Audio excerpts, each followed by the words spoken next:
Saludos amigos de parte de Comic Busters, hoy con el maestro Arturo Said, una sorpresa total para lo que fue el evento Rubro del 11 y 12 de mayo. Esperamos que los asistentes hayan quedado contentos y los que no pueden decir, bueno pues tenemos esta pequeña entrevista aquí con el maestro Arturo Said. Hola, ¿cómo están amigos? Pues aquí estamos con Miguel en Bogotá, Colombia, después del éxito de su evento Rumbo. Y aquí estamos para platicar de cómics, de historia del cómic, de todo lo que les interesa a ustedes. Pues bueno, me trae una sorpresa, pues obviamente para muchas personas conocer que detrás de los cómics de la vieja escuela, como lo fue Novaro, como lo fue Calimán, como lo fue Águila Solitaria, como lo fue, los artistas estén vigentes, ¿sí? Estén vivos, porque pues, literalmente a veces se ignora mucho esa parte de la historia. Y pues bueno, tuve la oportunidad de conocer al maestro Arturo en Morelos, en el Museo de Morelos, ¿sí? Sí, de nuestro amigo el Metiche.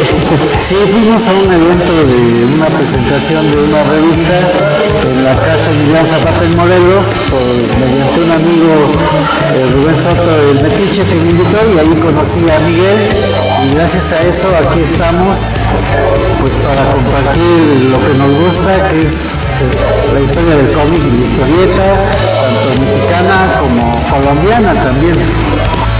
Pues no, igual para nosotros fue muy grato ver, pues hoy día nos encontramos al maestro San Rubio, que fue uno también de los dibujantes de Samurai, a uno de los nietos de Sea, de los dibujantes de Calimán, de los dibujantes de Calimán, pues bueno, al maestro Eduardo Soto y al maestro Arturo Said, que pues para nosotros fue una sorpresa, pues bueno, para los fanáticos de los cómics latinos y los que quieren aprender esta historia, es muy muy bonita saber que hay habla hispana detrás de títulos gringos, entonces es mucha la historia, literalmente de lo que hemos podido hablar con el maestro es bastante, pero entonces vamos a enfocarnos en algo muy bonito. Primero las impresiones del maestro. ¿Qué tal Colombia, maestro?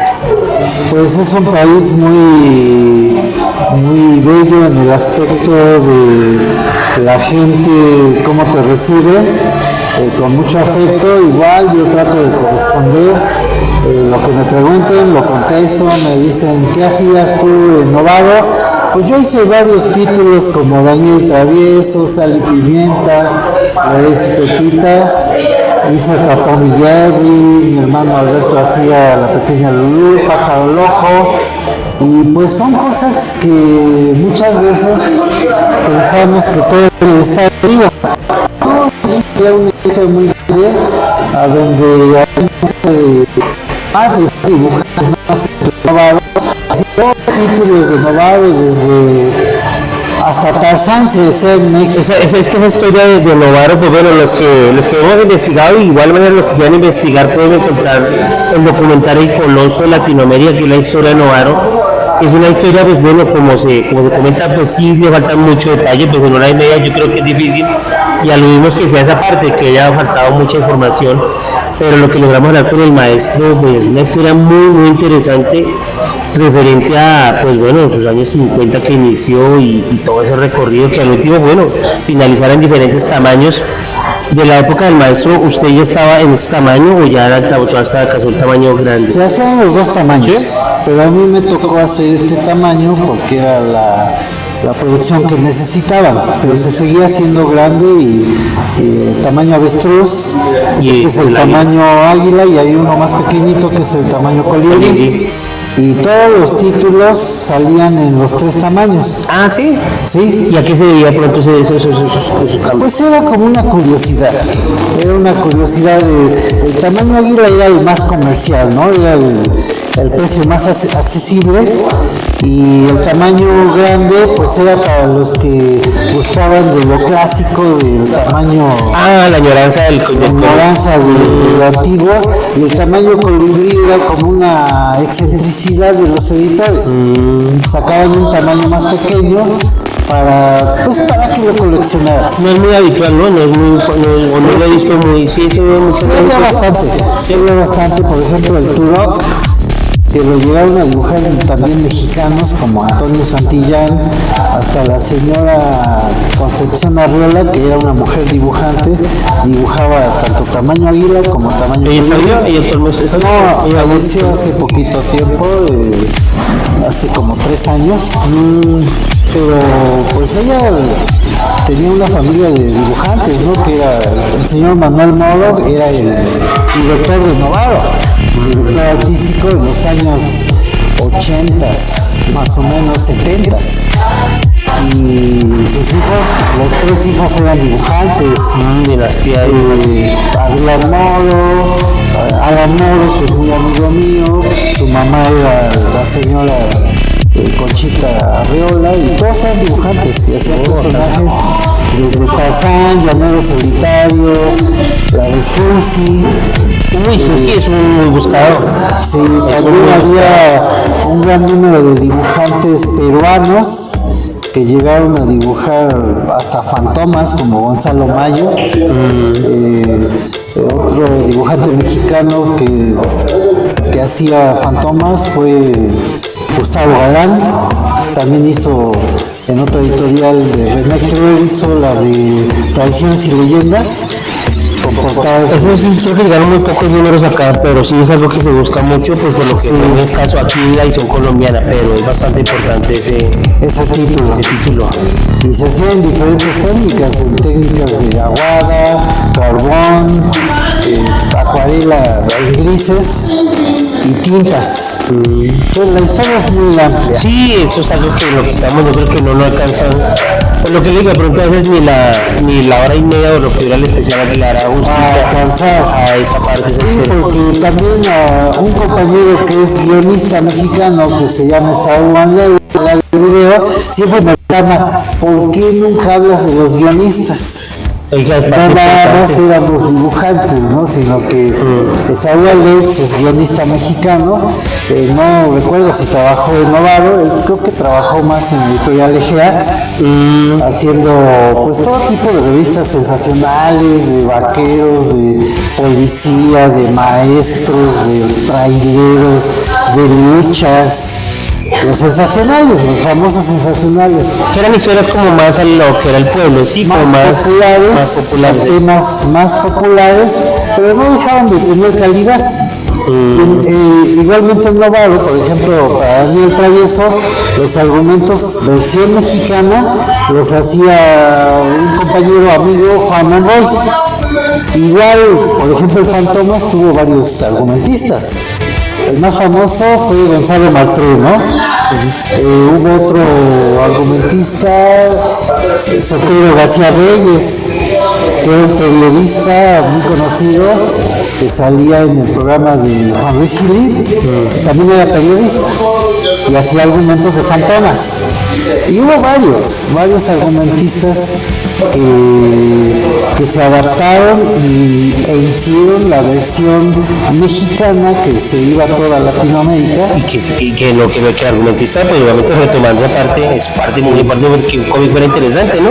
Había dibujantes como Fernando Higuera, que era de mi generación más o menos. Él hacía guión con dibujo de la pantalla rosa con pinos. Este surte también se publicaba en Estados Unidos, se hacía al revés y se traducía al inglés. Queda todo áspero. Ha habido fantomas que se han encontrado ediciones en alemán. ¿De fantomas? De fantomas. Y era la misma versión. Entonces son cosas raras que han existido, salían en España. Es que es parte de lo que en Comic Monster como que queremos rescatar lo que hablamos, es parte de la historia de lo que sucedió, porque no todo es Marvel dice, sí, obviamente son nuestros inicios, por así decirlo, el mío fue Spawn, pero ya uno mirando realmente la historia, eso es parte de lo que digamos uno ignora por total. De pronto no ha habido como esa comunicación, lo que bueno, vamos a ir sabiendo. Sí, y yendo hacia atrás, la razón por la que había tanto dibujante mexicano en Novaro era que, por ejemplo, una revista como cualquiera, Daniel Travieso, en México salían 3 tamaños y salía cada 15 días. Y en Estados Unidos solo salía un tamaño y cada mes. Cada mes, es que la producción entonces era se tenía que hacer más producción para llenar esos huecos que había entre una edición y otra norteamericana, llegó a haber revistas de Daniel Travieso que hasta mostraban los dibujos, la mitad de la página 1 a la 16 era del original Hank Ketchum, y de la 16 a la 32 era mía, de Arturo Said. Llegó a haber revistas así. Sí. No sé por qué lo harían así, pero era por la necesidad de la producción. Pero ya de Estados Unidos hacia de México hacia Estados Unidos. Sí, al revés también, porque había dibujos que mandaban de Estados Unidos a México y se publicaban en México. Porque el dibujante o el creador de las conoció su arte, obviamente, su trabajo. Sí, por supuesto, para poder publicar algo en México de un personaje norteamericano, nos mandaban los modelos, teníamos que hacer el personaje casi idéntico a lo que ellos hacían, se mandaba a Estados Unidos, el director que era Antonio Hernández y Raúl Navarrete, que era el director artístico, mandaban nuestros dibujos a la editorial de Estados Unidos para que lo autorizaran. ¿Y lo autorizado ya, por ejemplo, ya el director o también él estaba el dibujante ahí o el creador? No, el dibujante le daba a su jefe, al director artístico, sus dibujos y este lo mandaba a Estados Unidos para que lo vieran y ellos ya decían, sí me parece, y ya se publicaba en México. Súper bueno. Tenía que estar autorizado. Igual pagaban derechos, ¿no? Sí, sí. Pagaban los derechos de autor y así se estuvo muchos años. Eso es importante. 30 años. Y sí, mucho más. De manera, entre lo que cabe todo, alude que lo que se hizo, lo que salió de México era lo que se replicaba de Estados Unidos. Parte. Sí, obviamente sí, eso era parte, pero también había una gran empresa en México que producía mucho y era parte de la misma empresa. Eso es lo que no mencionan en el video que tú comentas. Sí. Se lo comenté al autor, creo que es uruguayo, no recuerdo, y no me hizo mucho caso. Le digo, oye, pero te faltó esto. Claro, y era importantísimo porque eso no se destaca en ningún lado. Pero él no lo sabía, no tenía información de eso. Ah, ya, además por eso. Entonces, bueno, ya no discutí mucho, pero pues es una parte importante. Claro, bastante, Tenemos porque que conocer. es lo que se busca y ojalá de manera que dentro de eso se pueda rescatar proyectos que esperamos con Comic Buster hacer. Y bueno, un tema muy importante, algo que se ha destacado y empezó como hace muy pocos años, o bueno, en esta parte aquí, los que buscamos acá, un cómic muy famoso que obviamente tuvo las primeras impresiones de Superman, de Batman y eso que se llama Chamaco. Sí. El maestro nos contaba parte de la historia que nos puede contar de El esa parte. Chamaco, yo conocí al editor que era Ramón Valdés. Era una revista que se hacía para Organización Editorial Mexicana de García Balseca, el general García Balseca. Y ellos editaban sobre de una misma revista varios personajes o varias series. Y era una revista diaria. ¿Diaria? Era diaria. Salió una revista diaria como 10 historias en episodios. Entonces los dibujantes tenían que entregar 3 o 4 páginas de su historia diaria. Y se llegaron a vender unos números que me comentaba mi maestro Ramón Valdesera, que ya falleció desgraciadamente a los 98 años, en el 2018 falleció más o menos. El director tenía muchos dibujantes, tenía un equipo de dibujantes que llegaba a diario y vendían 400,000 ejemplares al día. Es algo increíble. Tremendo, porque a veces, imagínense, yo creo que ni por imaginación una persona que está aprendiendo con un cómic. Estamos hablando de los años 40, 50, por ahí, ¿no? Pero son datos increíbles. Increíble, maestro. Pues no creo que exista en alguna otra parte del mundo una revista que saliera diaria y que vendiera ese número de ejemplares. Tremendo. Era increíble y duró varios años. Sus inicios, maestro, cuéntenos sus inicios. Yo empecé pues con el dibujante Elayo Vázquez. Pero yo vi algo que él era periodista, ¿no? No, Layo Vázquez era, él antes de ser dibujante era relojero. Ah, ya. Él era relojero, pero por áreas del destino se puso a dibujar historietas, le gustaba y tenía un equipo muy grande de dibujantes. Les llamaban establos. Los establos eran varios dibujantes que estaban en un mismo estudio. Unos estaban haciendo trazo a lápiz, otros entintaban, otros hacían escenografía y otros ponían las letras, los letreros, otros hacían la portada. Era un equipo. Y ahí hacía Layo Vázquez muchos títulos de novado, de caricatura más que nada. Hacía desde Daniel Travieso, La Soga y el Cuervo, Pájaro Loco, hacía Tom y Jerry, Porky Pig, El Conejo de la Suerte, pues todas las caricaturas que se hacían en México. Ahí empecé, a los 15 años. 15 años. Y como yo había dibujado desde chico, pues no me costó mucho trabajo, estuve ahí como 2 años. ¿Cómo es ese proceso, maestro? Porque mucha gente a veces pasa de largo esa parte de cómo es que realmente inician qué es la constancia. Bueno, es constancia y los trazos y estar practicando lo que ustedes decían, que aparte de ese creo que es dibujar, no dibujar en la parte digital, porque creo que la no hay compromiso con el trazo, que es borrar y volver a empezar, que decía, pero en su época, en ese momento, ¿cómo se da ese inicio? ¿Quién es el que le dijo, bueno, a quién conocí? ¿Cómo fue realmente el contacto? Pues fue Layo Vázquez, precisamente, porque un vecino me llevó, como yo siempre estaba dibujando en una tiendita de abarrotes que yo tenía, me dijo, oye, yo soy un dibujante que hace historietas para novado y pues quiero que lo conozcas. Y fuimos, yo tenía un teatro Guiñol y le dije, bueno, pues quiero ver sus historietas para ver si ahí saco algún títere, ¿no? Y así fue, llegué y le pedí prestado un cuento a Layo Vázquez. El primer cuento que me gustó fue el de la señora Delfina, era de Pello. Pello era el creador de los pitufos, un francés. Entonces Layo sacó su seudónimo por Pello. Por eso él se llamaba Gerardo. Pero dice, no, yo me quiero llamar Layo para parecerme a Pello. Por el nombre. Por el nombre, sí. Y como era su ídolo, y después yo conocí a Benito Sansón, que era una revista parecida a Daniel Travieso, pero era francés.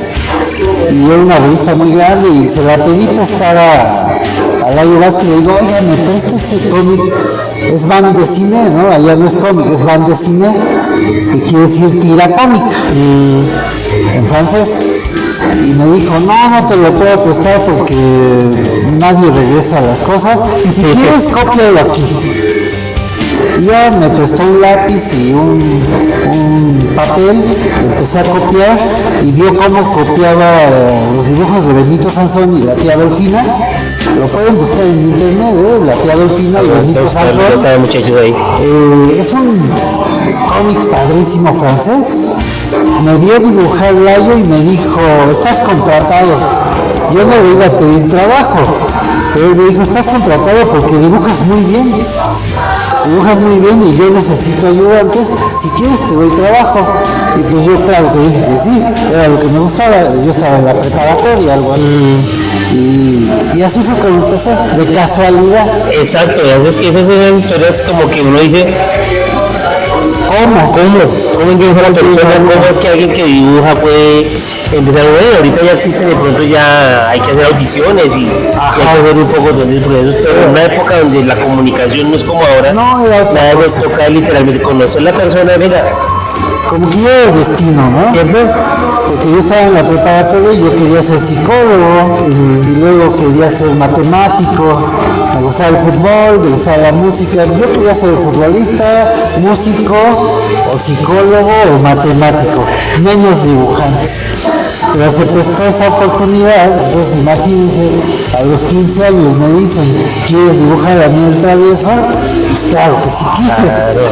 Y claro, él me enseñó la técnica, porque yo sabía trazar a lápiz, pero no lo es todo. ¿Hay qué técnica entraría como dentro de los que ya, bueno, los que saben como más exactamente qué técnica entraría o qué es como la técnica en ese Bueno, momento? la técnica principal es de el entintado.